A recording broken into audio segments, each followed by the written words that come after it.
Yes, bro. Technically? Bro, we're gonna call what we did at the crib episode X, okay? So we stop confusing each I other. still want to go off of the first episode we shot here as episode 2, though. I want to do that. You are so out of line right now. Because we said that was 1 and 1, and it's numbered that way correctly. But that's besides the point. That, what we did at the crib was video X. Okay. This is video 5, well, Okay. episode 5. And boy, is this shit fucking going, bro. We got picked up on a network, you know, hooray. Shout out. Shout out to bullyai.com. Shout out to Business Bully TV.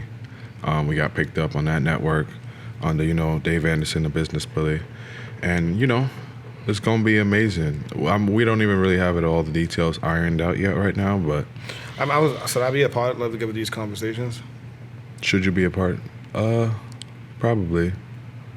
I feel like I should be a part of these conversations, but... Yeah, I'll bring you in on them, so, you know, we'll get everything squared away. But, hey, man, just like Joe Rogan went to Spotify, we went to Business Bully TV, so that's amazing, you know?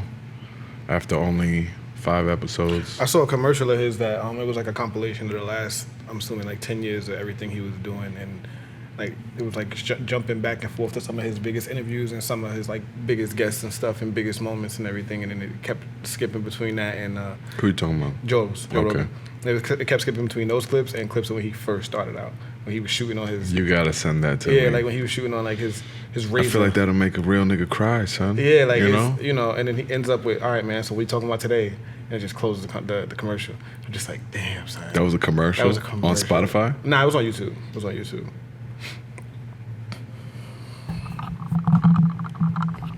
Is that a new mic? Is it better? Push it closer. Is it better? Levels? Yeah, but nah, that was a dope. It was a dope commercial, man. It was the progression, bro, we man, got the like growth. damn near 400 views on Facebook, you know, which is like, I've seen twerk videos with more views than that. But come on, son, you know, for niggas that's just trying some shit out, that's pretty solid for me, you know, so I'm excited. Nah, it definitely makes me feel good, man. It's like for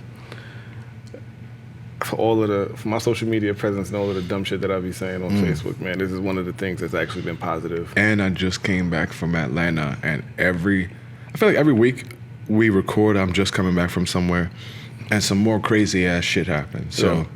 I'm in a hotel with Mike and Dave from the credit team. They got, you know, a hotel somewhere downtown Atlanta. I think it was the Ritz-Carlton or something. But they left before I did, right? Because they had a rental and I was flying out. So I'm downstairs and I'm trying to, you know, find a lighter, right? And I'm walking around and I find it with valet, right? And dude is like, oh yeah, you know Snoop Dogg here, right? And so I'm like, Uncle Snoop is here, right? And I bought a quarter, right? I'm leaving in a couple hours. My flight is in like 2 hours, bro. I'm not about to boof this shit, you know? And this is a perfect opportunity. I rolled it up and I'm like, all right, cool. I'm gonna deliver it to Uncle Snoop, you know? I'll be like, it's like Christmas, nigga, you know? And so, You know you got a weed roller, right? I know. Go ahead. And I'm pretty sure you'd be like, what the fuck is that, you know? But anyway, so I roll it up, you know, and then Valet was like, he on the 23rd floor. We was on the 18th, right? They told you that? Valet told him, like, yo, what floor is he on?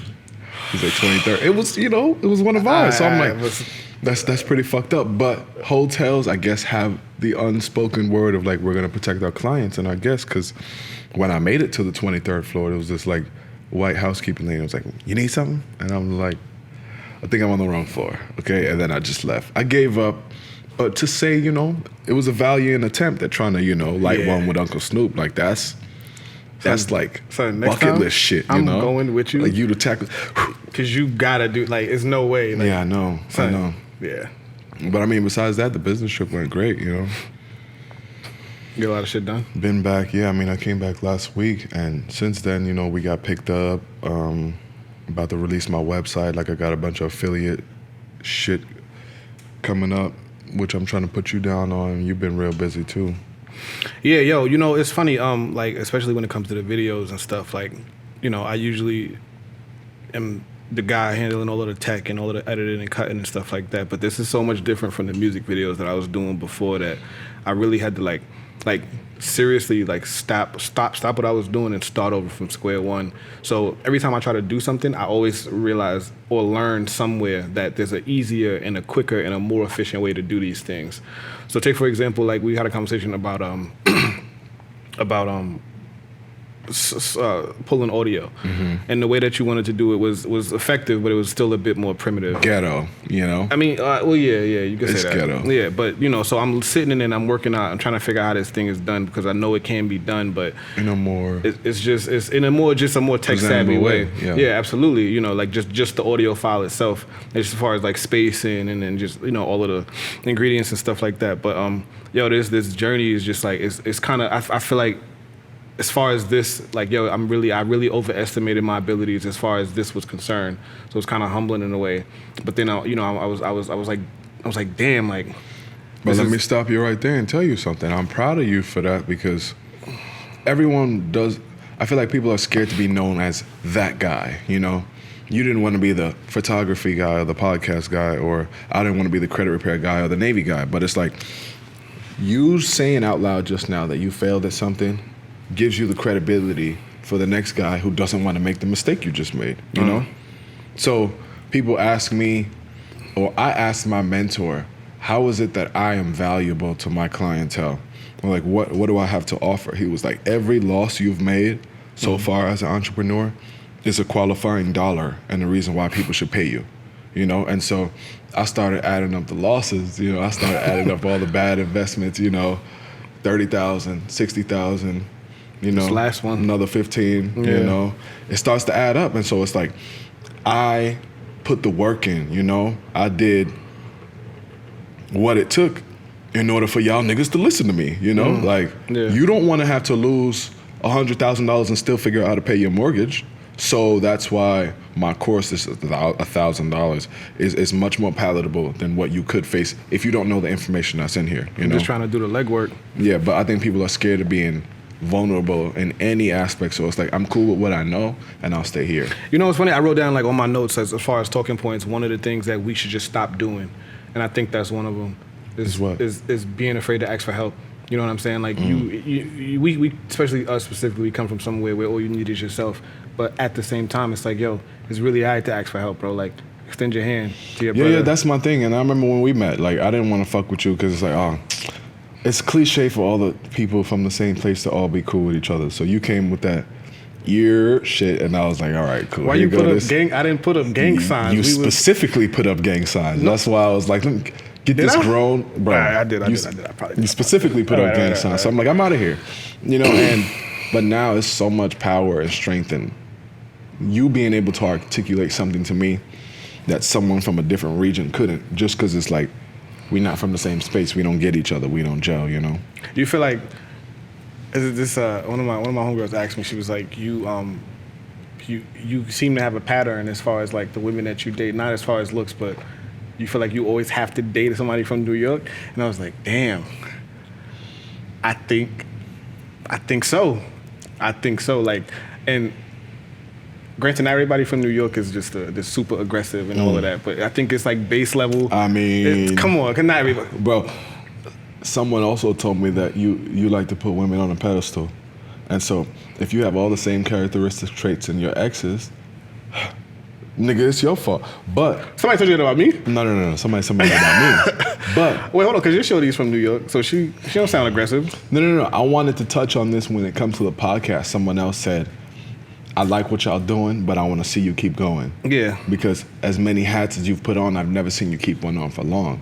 And so that's why when people say I'm the jack of all trades, my mentor was like, that's trash. And so the whole saying goes, if you're a jack of all trades, then you're a master of none.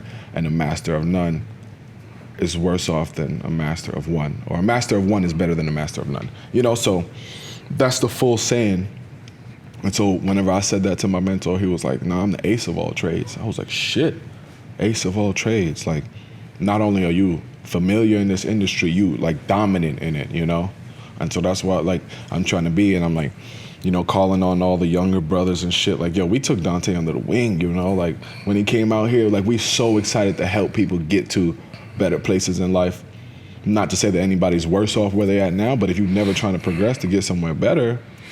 No, I could see with my brother specifically, like everything that he's surrounding himself in now is manifest. I mean, it's been manifested. Like I probably say like after like week 2, but he be having like small conversations with me in the house and stuff and in the crib, and I'll hear him say something that you regurgitated, or something that I said to you a couple of weeks back that I didn't even know he was paying attention on.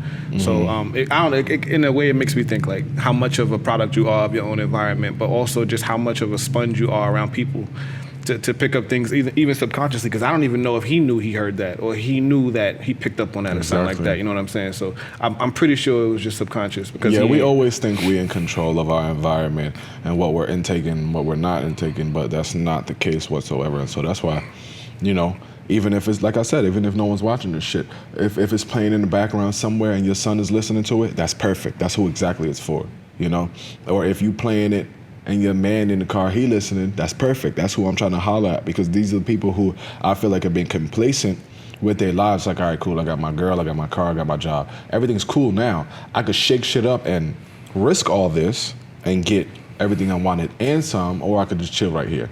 Those are the people I'm trying to talk to, I'm gonna do the intro. I feel like I'll be rambling, man.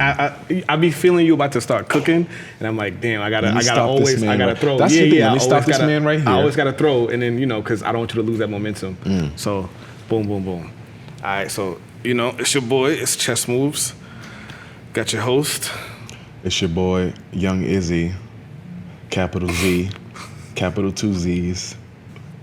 It's your host with the most of it. You was not no Young Izzy, man. Bro. Shout out to Izzy Adesanya for stomp. Yo. Subconscious, bro. Like, I wasn't even thinking that. Like, that was insane, bro. He made that look like light work.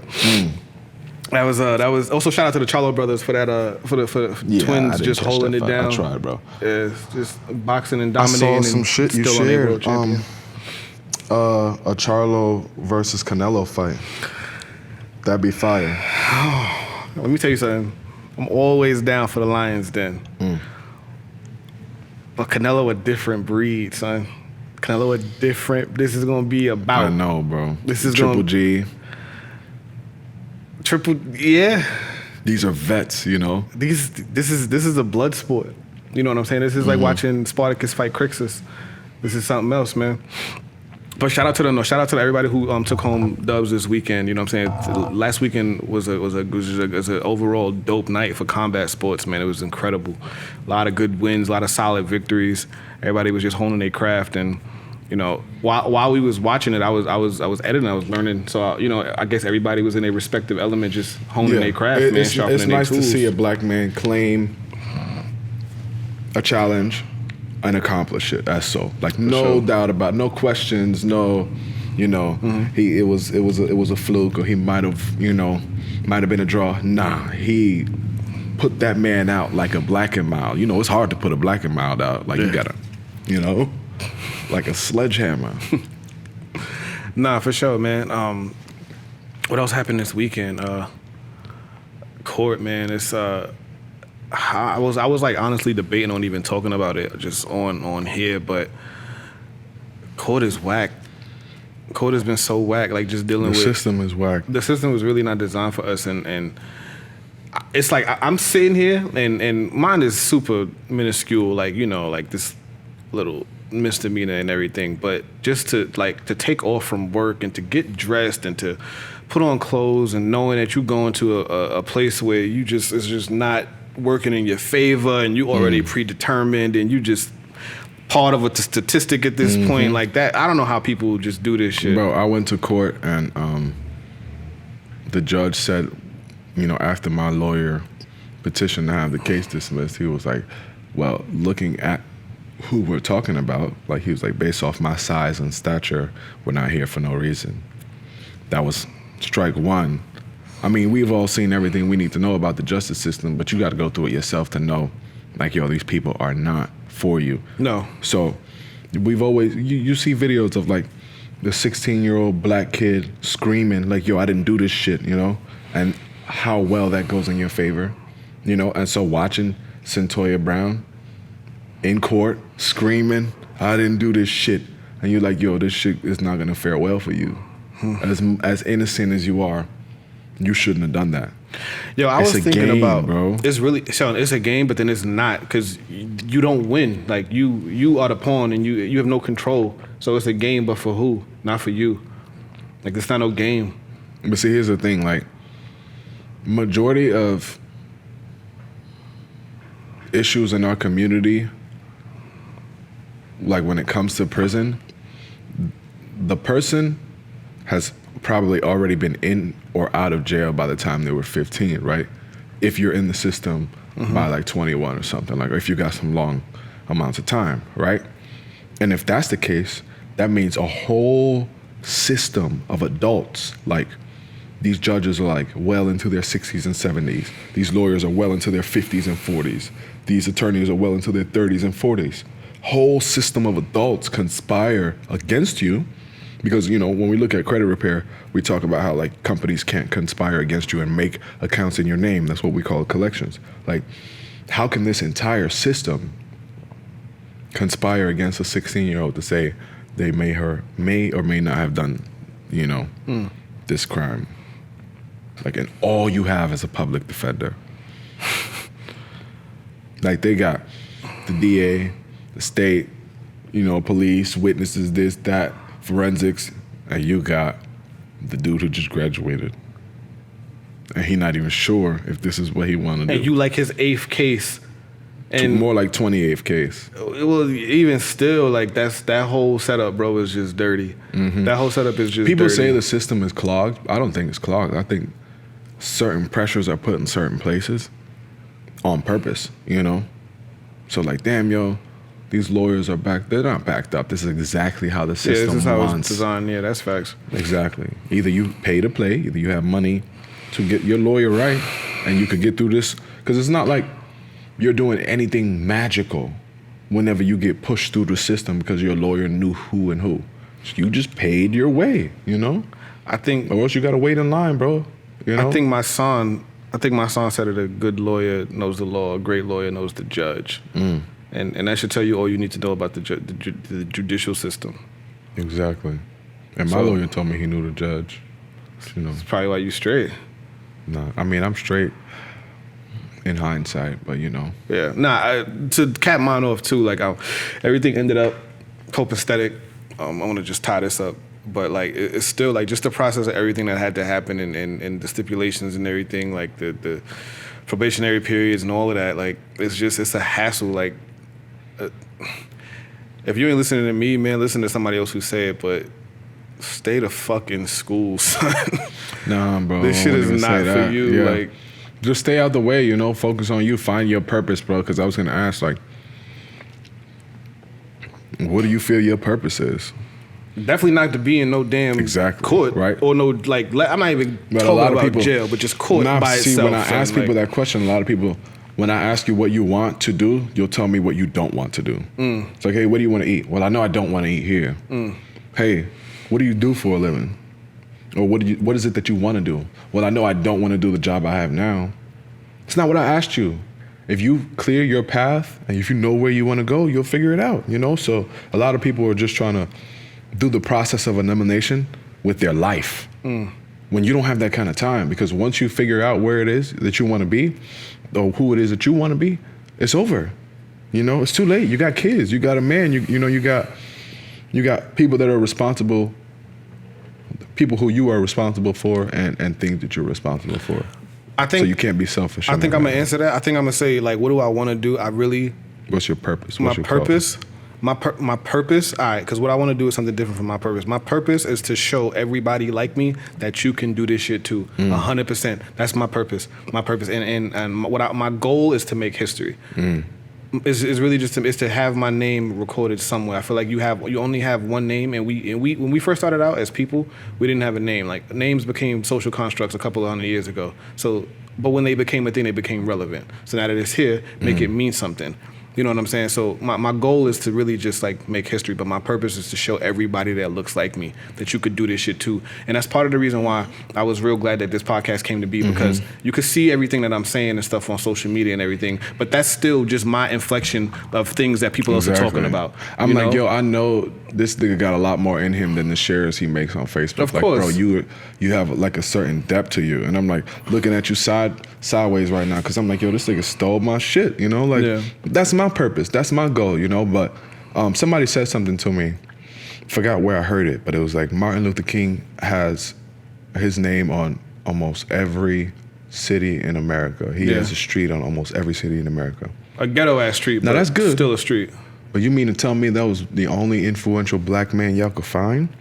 And so my goal is to go ahead and steal a couple streets back from Martin Luther King, or, you know, forge the path to get us even more than what he did. Because if he got us a couple 100,000 streets in America, I'm gonna get us a couple 100,000 more, you know? Straight up.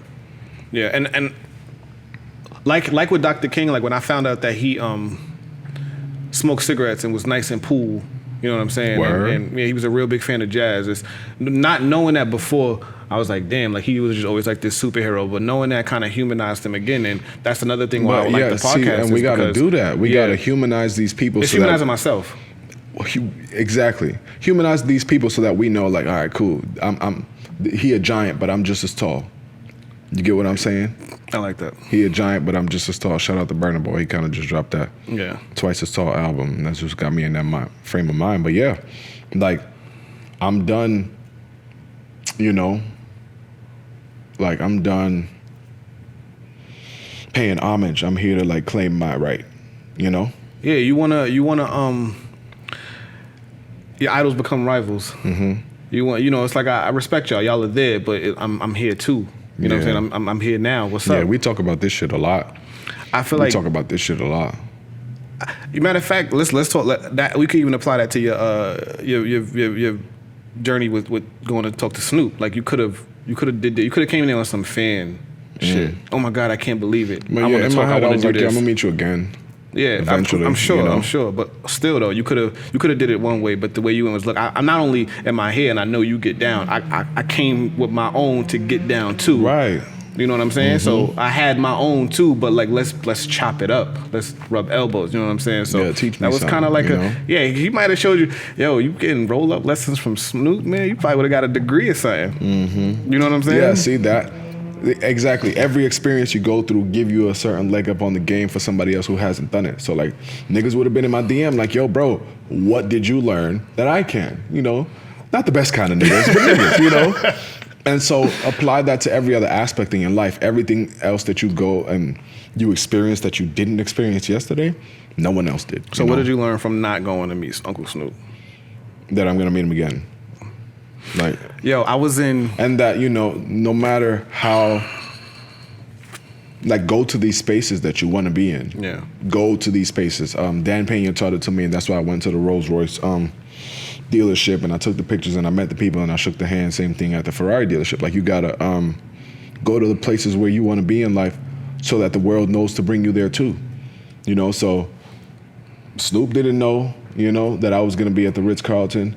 And shit, I didn't either, but but you know, now that's that. Word, because you really wasn't even supposed to be there. I wasn't, but you know, I made a way. Opportunity presented itself. Matter of fact, I got a story like that too. So I was working. I work with this local artist out here, named Q. Shout out to Quincy. And we was playing a couple of clubs together, or whatever. I was filming him doing his little thing and stuff.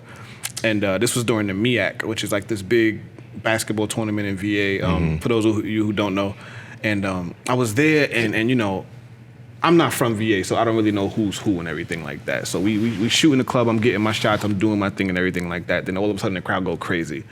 So I'm just like, all right, whatever. I'm still working the room. And then I hear the dude shout out. He goes, oh man, we got the guy, we got the legend, we got King Push in the building. So I'm like, damn, word? All right, bet. So I'm shooting. You know, not paying no attention or whatever. I'm like, it's Push, you know what I'm saying? He got his own whatever going on. I'm here for a job at the end of the day, whatever. So the night goes on, whatever, I'm doing my thing, and then Push leaves at the exit that I'm holding up at. And he's everybody's in his face, and he's slapping fives and shit like that. And he's going down the line, and he's just walking straight towards me. and I'm holding my camera. So he comes to me and he puts his hand out, and I froze. So I left. Damn. I left. You lying. Word too. I couldn't, because in my head I'm like, you not. In my head I'm like, you not shaking my hand as me. You shaking my hand as a fan. And if this was so easy to come by, and I'd happen to be here by chance or whatever you want to call it, then I'm gonna meet you again. You know what I'm saying? So and next time I'm not gonna shake your hand as no damn fan. I'm shaking your hand as me. Mm-hmm. Nah, I get what you're saying. So, bro. word up, man. But I do want to apologize for that. Leaving you hanging, you know what I mean? But next time. Nah, we'll get him on here. We'll For get him sure. on. He's not like Russell Westbrook that'll be like, nah, nigga, you gotta. Right. You don't see this? Like, For sure. He was mad cool. And it's like, in hindsight, I was like, I froze on some like, damn, that's we got it for cheap right there. But that's the Black Trinity. You know? you know what I'm saying? So I was just kind of like, oh shit. But then he was just, I don't even think he noticed. I'm sure he did, but whatever. But let's just move on. What else happened? We had the court. We had the fight. What happened since the last podcast? You was in Atlanta, Uncle Snoop. I told you I met with a bunch of other Black creators. I seen how you can make money out of thin air, bro. How do you feel about people? How do you feel about people who say I was here in 2009 and now I'm here and I'm rich, but by my course, showing you how I got to where I'm at? Bro, you have to pay your way, bro. Do you believe them? Is what I'm saying. Do you believe those guys? No, the only reason why I they're know getting a guy. torn apart. I know a guy on Facebook who he's a Forex closer, meaning he don't trade Forex. He just close people on his Forex training and coaching and this and that, and that's all it is. Once you get in the program, you realize that, hey, I'm in the room and nobody else is here. The guy that's supposed to be in here is outside trying to get everybody in here, you know?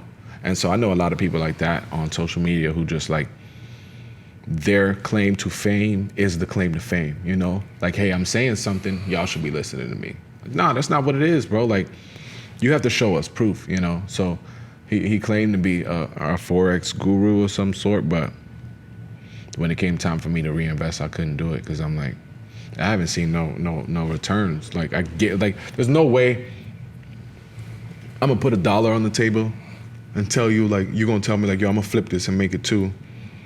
And you don't flip it and you ask me for $1, you say you're gonna turn those $2 into 5. Like, you gotta show me proof from the first example, right. You know? Like, and you know, you can't fool me once, shame on you, you know, as the eloquently speaking George Bush would say, fool me twice, you know.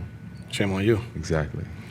Is that how you felt about your Forex mentor? Is that the same person you're talking about?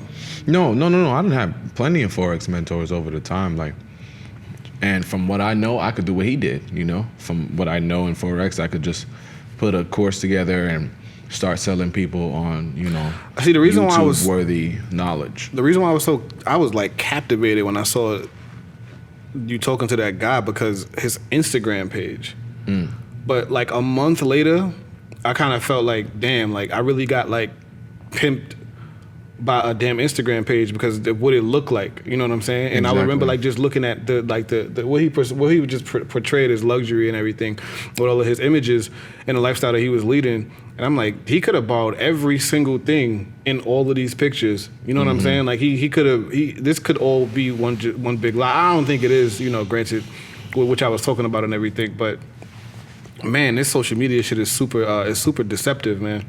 It's super deceptive. I remember like a couple of days ago, I was on Instagram and my cousin was talking about her friend who does OnlyFans and lives out of her house but isn't paying her rent. So she's saying how she's posting all of these pictures in these rooms, but it's away from the window because that's where her kids' clothes are. And, you know, like she's basically just breaking down why everything is the way it is. And I'm seeing that. And not only the girl that she's talking about, no, I did not buy her OnlyFans, but not only in her Instagram page, but a lot of other people's too. And granted, there's nothing wrong with that. Like everybody's not at the top. That's why they hustling, you know what I'm saying? But just that's speaking more along the lines of like what social media is portraying and just how deceptive it can be.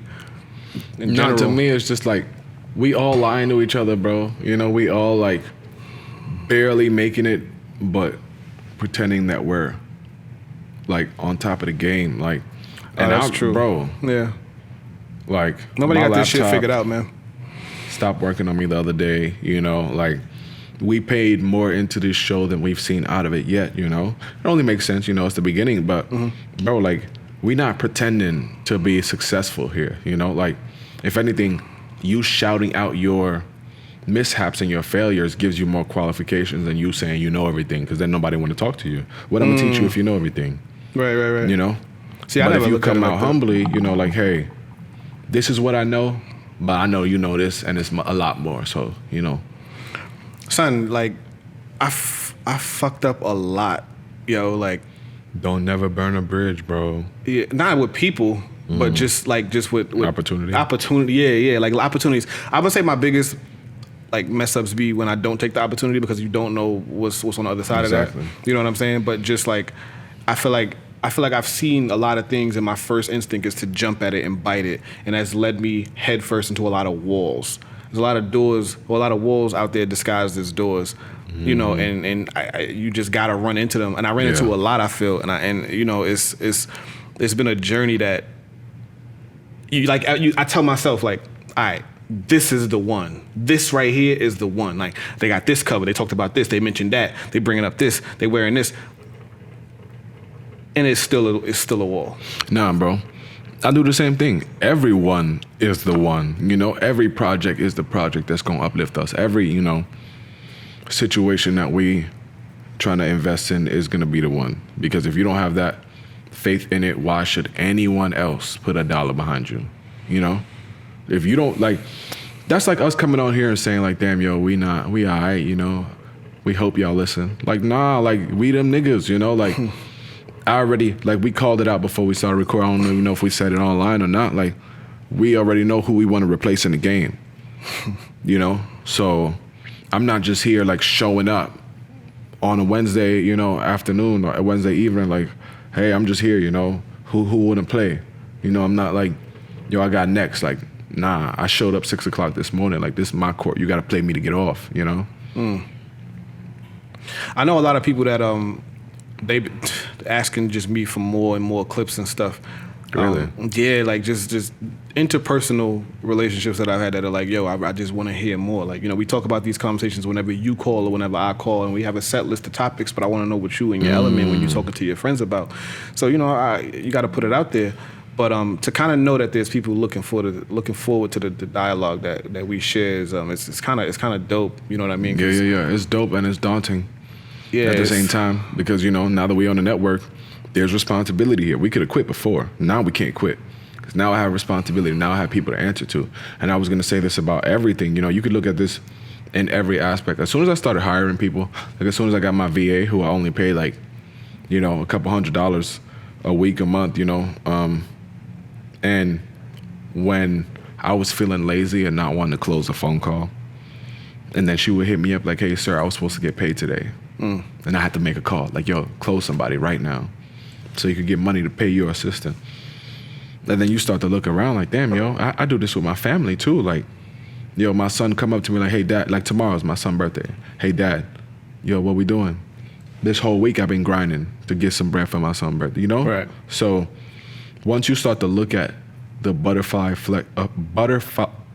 Jesus Christ. Butterfly effect. Yes. In every decision you make financially or not, you start to take a lot more shit you do serious. You start to take yourself a lot more serious, you know?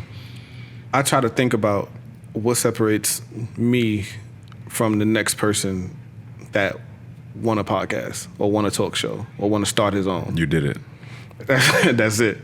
That's really just it, you know? And I mean, we put a little bit more money into it than I had thought about in the first place. But, you know, we could have did it in one of our living rooms on the back of a phone. But, Exactly. you know, but it's really just that, yo, it's no hypey, it's Nike. You just do it. You know what I'm saying? Like, Wow. It's really just that simple. Like, Nah, yeah, you're right, bro. And it's like, I don't know, man. We're just doing the damn thing. We doing the damn thing. And I'd love to hear feedback on somebody who has something to say. You know, I'm getting a little aggressive. The guest is gonna come, man. The guest is gonna come. I want guests. I want like real guests. I want like other people on here. You need to start putting feelers out there, bro. Like, we gotta make a Facebook page. We gotta, Patreon. We gotta start. I gotta plug that Patreon, man, because that Patreon is coming, and it's gonna be some after hours. It's gonna be like the setup is the shop, but we moving Patreon to the couch. is really the shop. Like, we moving to the couch. I'm gonna go ahead and like, I don't even want to pitch it. I'm gonna just say, yo, come in here if you did, like, for real. Like, it's not for the weak. I don't even know if I want to come in here. Because you coming. I got day shift clients. I got people who I know every time we come in here the sun is down. Son, like, it's to be able to really just chew the fat is a luxury not many people have, yo. But to be able to chew the fat and have so much depth in what you're talking about, that fat turns into money. Fat turns into money. Okay. You get what I'm saying? Absolutely. Like, I said it earlier, we can make money out of thin air, bro. We doing it with our voices, bro. For sure. Like, really, what is a voice if you look at it? A voice box, like if you watch human beings talk and you record their actual voice back, it looks weird, bro. Like, what's about the vibration that the voice box makes? Oh, yeah. Really, what is voice? It's just air.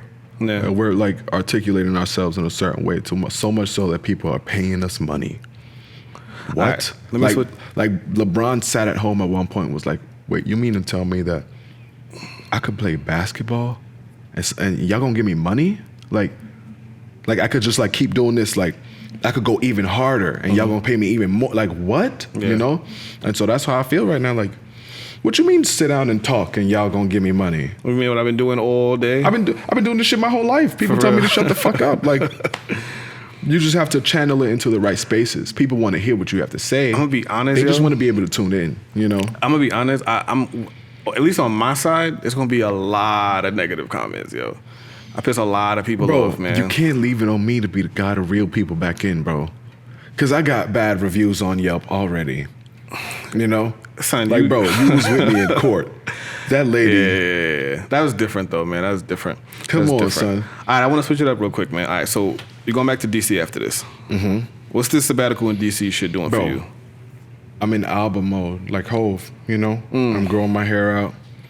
I'm writing a lot. I'm trying to, get all this shit out while it's happening, Yeah. Because I don't want to miss the moment. I don't want to, like, forget. I forget everything, bro. I smoke too much, I forget all the shit that be going on. So I got to, like, really write it down for my son and my family and y'all little niggas, Plug your dispensary in D.C. Oh, shout out to The Garden, bro. There you go. They're right down Capitol Hill. Like, they down the street from Capitol Hill. Shout them out. Yeah, I'm shouting them out now. This is like reverse engineering because I was talking to the guy in there about wanting to open up my own dispensary. And the people we fuck with out here at the laundromat, they from DC too. So I reverse engineer. I talked to them like, hey, I'm not just a customer. Like, I'm looking a businessman. Yeah, and they expanding just like Los did. They bust the wall out. You ain't been there in a minute, but they bust the wall out. Yeah. That far right wall. So they expanding. So it's like the money is here. You just have to figure out a way to get it out into the streets, or figure out a way to get people to give it to you. If there's $1 billion worth of game in your head, you got to figure out a way to get it out. I forgot who said that shit, but that shit stuck with me. I forgot who said that, but it was like, and there's 1 million paths to $1 million. You just got to find yours, Yeah. You have to impact 1 million lives and you'll make $1 million. It's just different ways to fucking say it. I think that's why, like, it's so important for me to definitely have guests on here, is because one collective mind is amazing. 2 collective mind is phenomenal, but to have another third and fourth, is, I think that's the direction that I really want to take it in. And as far as like the show, the podcast, I think it's important to gather like-minded people in the same room.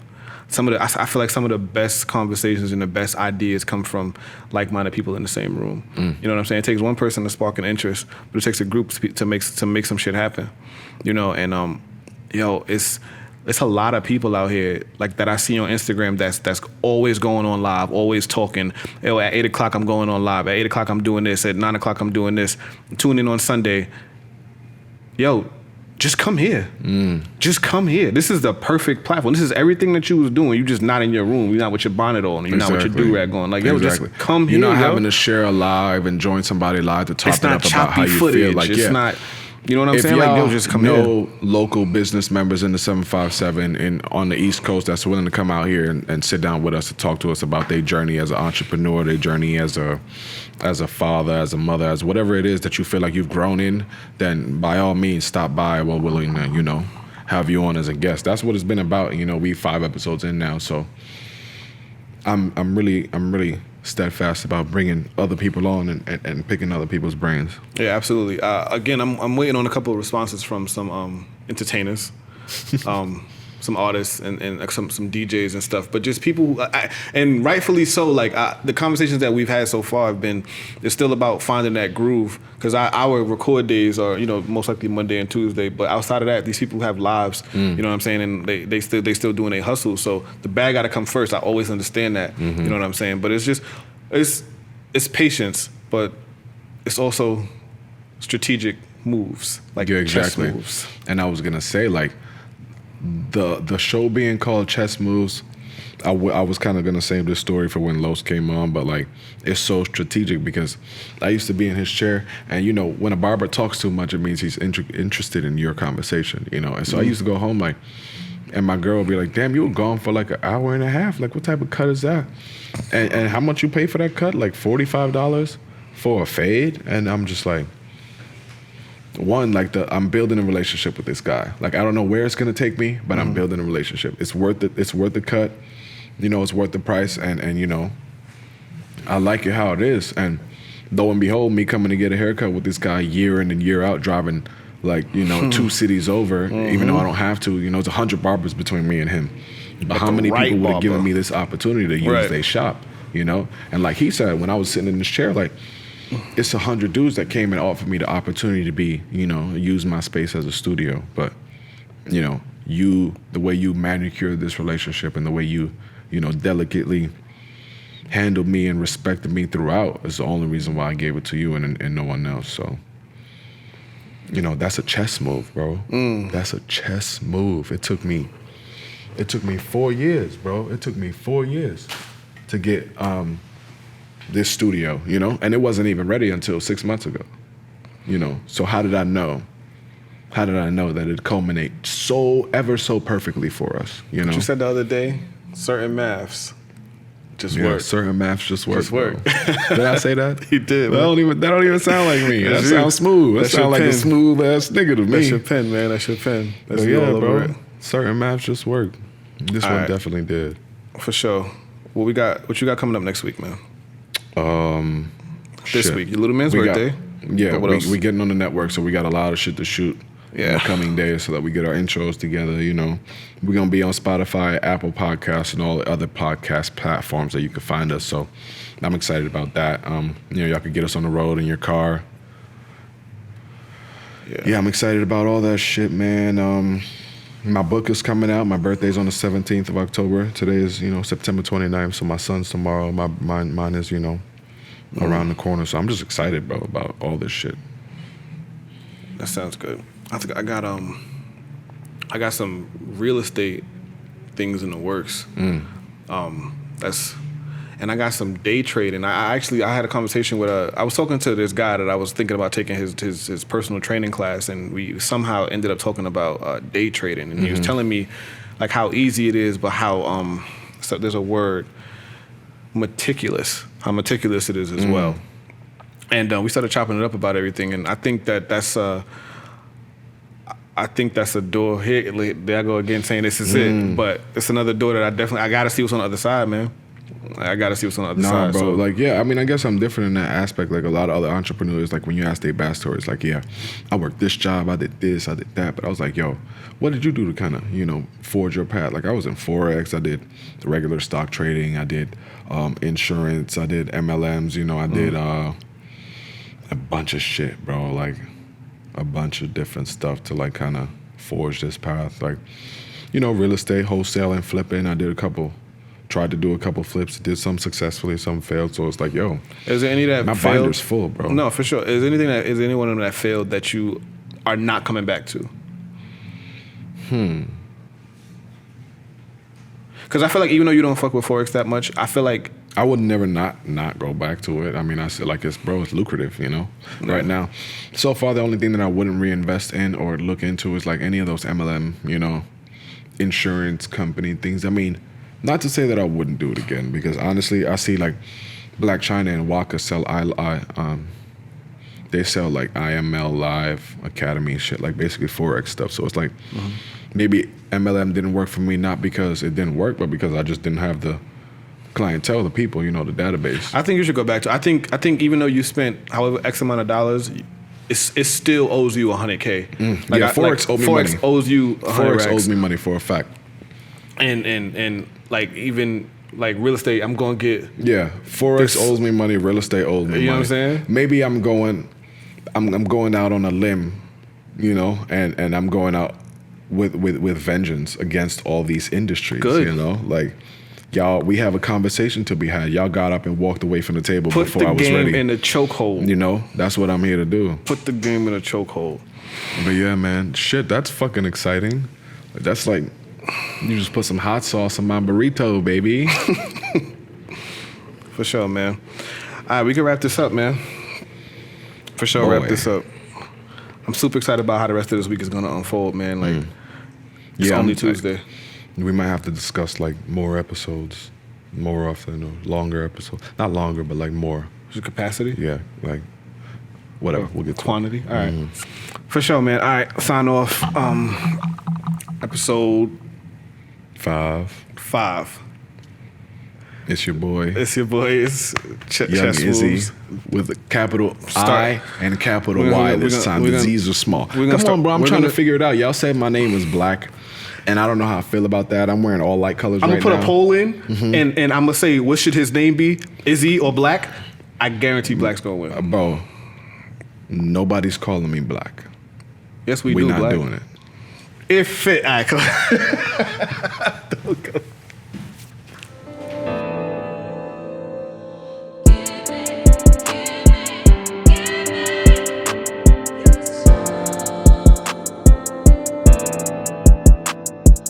Detroit Police Chief James Craig says the death of George Floyd was murder. At a press conference this afternoon, the chief shared what he feels needs to be done with the Minneapolis officer who put his knee on Floyd's neck. Larry Spruill talked to Chief Craig, and Larry...